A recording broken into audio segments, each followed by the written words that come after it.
Мен Бижара Садырбай атындағы орта мектебінің 9-шы сынып оқушысы Тұралық Әмина.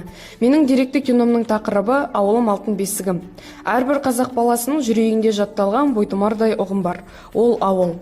Бір әңгіме қозғашы ауыл жайлы. Одан артық әңгіме табылмайды деп Мұқағали Мақатаев атамыз жырлағандай, ауыл жайлы әңгіме ерекше тебіреніске толы әңгіме. Ауыл деген ұлы ғұламалар мен ғалымдарды, өнер иелерін, ақын жазушыларды дүниеге әкелген қазақтың қаймағы сатталған нағыз бет бейнесі. Ал мектеп сол дарынды тұлғалардың білім алуына, дарынды тұлға болуын қалыптастырушы білім ошағы. Өзімнің туып өскен ауылымның аты Қаракөз. Қаракөз ауылдық округі 2 елді мекеннен тұрады. Жер көлемі 0,4 мың шаршы шақырым, халық саны 1020 адам. Шыр етіп дүние есігін ашқан сәттен бастап өз үйіңде жақындармен бірге өмір сүресің. Біз отбасымызбен ауылда тұрамыз.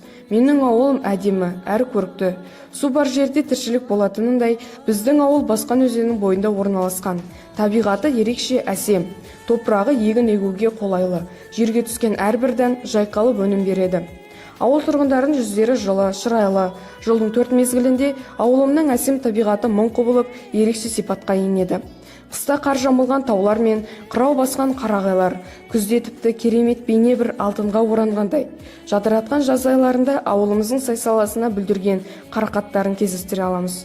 Көңілге қуаныш сыйлайтын шырайлы көктемде жылғалардың сылдыралап аққан суына, жас бүршік жарған ағаштарына, қар астынан жарып шыққан бәйшешектерге қарасан көзің тоймайды.